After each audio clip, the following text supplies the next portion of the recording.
کہنے کی کیا ضرورت؟ دنیا پاگل نہیں ہے کہ آپ کہتے رہیں گے، ڈھول پیٹتے رہیں گے اور دنیا آپ کو تسلیم کر لے گی، بلکہ اللہ تعالیٰ کے احکامات کو اپنی عملی زندگی میں لانا ہے۔ یہ دنیا ہمارا وطن اصلی نہیں ہے، وطن اصلی تو جنت ہے،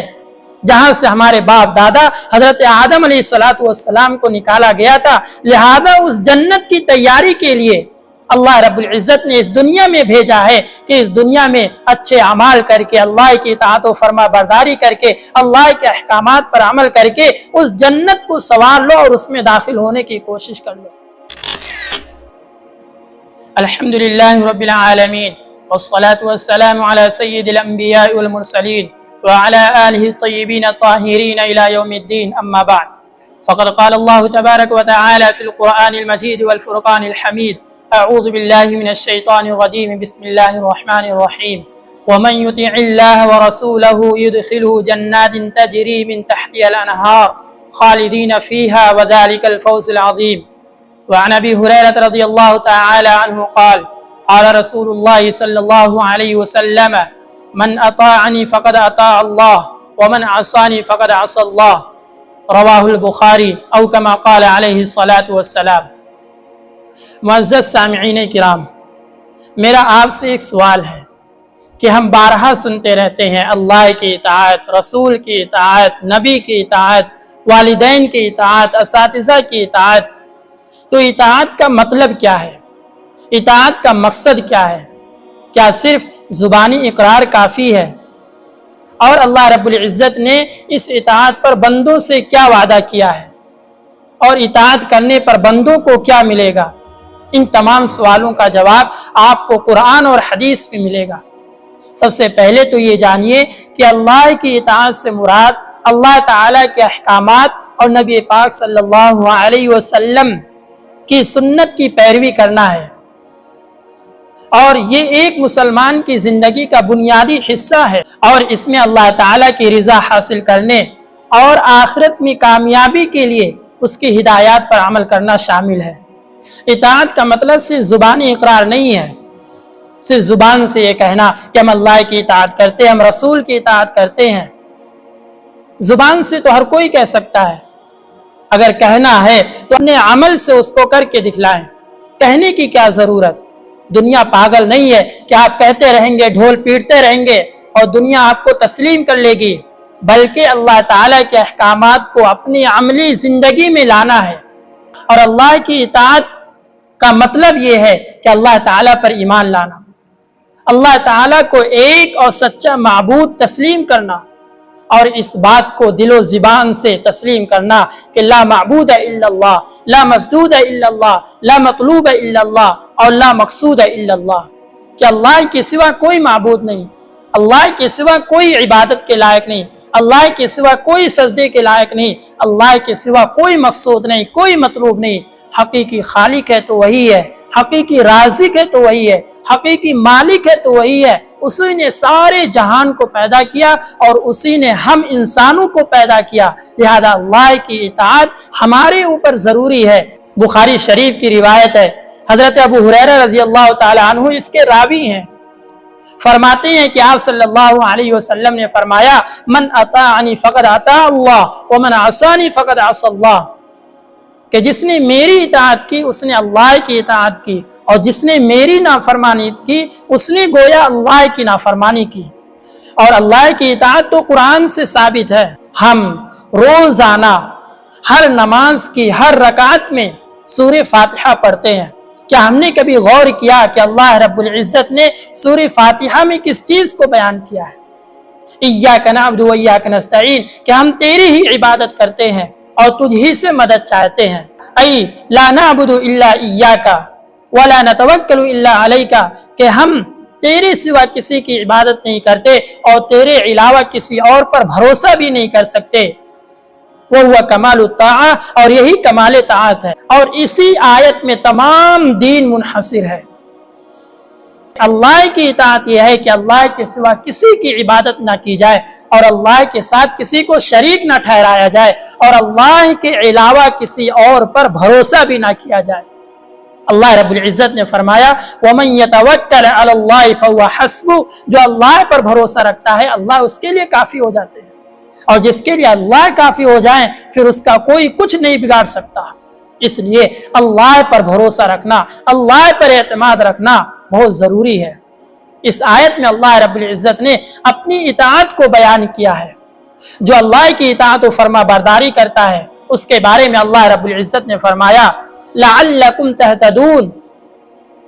اور کہیں فرمایا لعلکم ترحمون، اور کہیں فرمایا اولئک هم المہتدون، اور کہیں فرمایا اولئک هم الفائزون، کہ اگر ہدایت چاہتے ہیں تو اللہ کی اطاعت کرنی ہوگی، اگر رحمت چاہتے ہیں تو اللہ کی اطاعت کرنی ہوگی، اگر کامیابی چاہتے ہیں تو بھی اللہ کی اطاعت کرنی ہوگی، اور اگر جنت چاہتے ہیں تو بھی اللہ کی اطاعت کرنی ہوگی۔ اللہ رب العزت نے قرآن مجید میں فرما دیا وَمَن يُطِعِ اللَّهَ وَرَسُولَهُ يُدْخِلْهُ جَنَّاتٍ تَجْرِي مِن تَحْتِهَا الْأَنْهَارُ خَالِدِينَ فِيهَا وَذَلِكَ الْفَوْزُ الْعَظِيمُ، کہ جو اللہ اور اس کے رسول کی اطاعت کرے گا اللہ رب العزت اس کو ایسی جنت میں اور ایسے باغ میں داخل کرے گا کہ جس کے نیچے سے نہریں جاری ہوں گی، اور وہ اس میں ہمیشہ ہمیشہ رہے گا، اور یہی بڑی کامیابی ہے۔ آپ سوچیں کہ جنت کیا چیز ہے۔ اللہ رب العزت نے جنت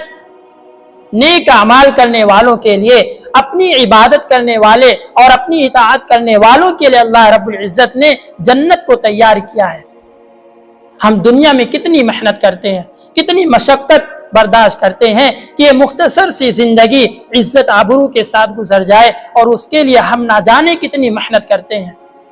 اور اسی محنت کے نتیجے میں ہم نے اپنی آخرت کو اور ہم نے اپنی جنت کو بھلا دیا اور اس دنیا میں پھنس گئے۔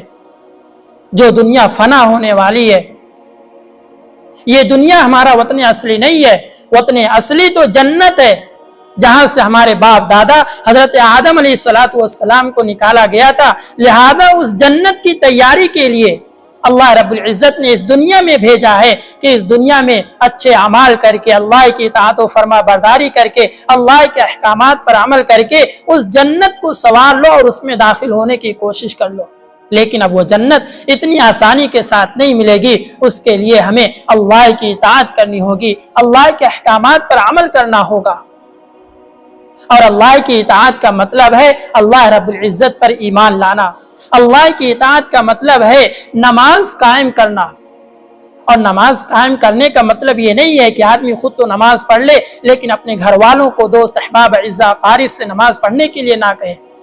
اللہ رب العزت نے کہیں بھی نہیں کہا ہے نماز پڑھو، بلکہ ہر جگہ اقیم الصلاۃ یعنی نماز قائم کرو، نماز قائم کرو۔ نماز قائم کرنے کا مطلب یہ ہے کہ آدمی خود بھی نماز پڑھے، اور نماز پڑھنے کے ساتھ ساتھ دوسروں کو بھی نماز پڑھنے کے لیے کہے، اور دوسروں کو بھی نماز کی دعوت دے، یہاں تک کہ اللہ رب العزت نے آپ صلی اللہ علیہ وسلم کو حکم دیا وَأْمُرْ أَهْلَكَ بِالصَّلَاةِ وَاسْتَبِرْ عَلَيْهَا لَا نَسْأَلُكَ رِزْقًا نَحْنُ نَرْزُقُكَ وَالْعَاقِبَةُ لِلتَّقْوَىٰ، کہ آپ اپنے گھر والوں کو نماز کا حکم کیجئے اور خود بھی نماز کی پابندی کیجئے۔ ہم آپ سے معاش نہیں چاہتے، معاش اور روزی روٹی تو اللہ رب العزت دے گا، اور بہترین انجام ہے متقیوں کے لیے۔ لہذا اپنی نماز کے ساتھ ساتھ اپنے گھر والوں کی فکر کرنی ہوگی، اور اسی فکر کو تو اللہ رب العزت نے قرآن مجید میں بیان کیا یا ایھا الذین آمنوا قوا انفسکم واہلیکم نارا وقودھا الناس والحجارہ، کہ ایمان والو اپنے آپ کو اور اپنے گھر والوں کو جہنم کی آگ سے بچاؤ، جس آگ کا ایندھن پتھر اور انسان ہوں گے۔ اس لیے اللہ کی اطاعت کا مطلب ہے کہ نماز کو قائم کرنا،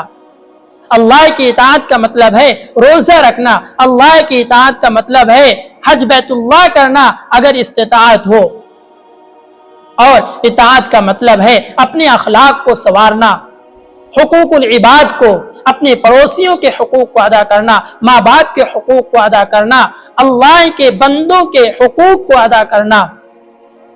اور اطاعت کا مطلب ہے امر بالمعروف نہی عن المنکر کرنا، جو اس امت کے اوپر ذمہ داری ڈالی گئی ہے، اور اسی امر بالمعروف اور نہی عن المنکر کی وجہ سے اللہ رب العزت نے اس امت کی تعریف کی ہے۔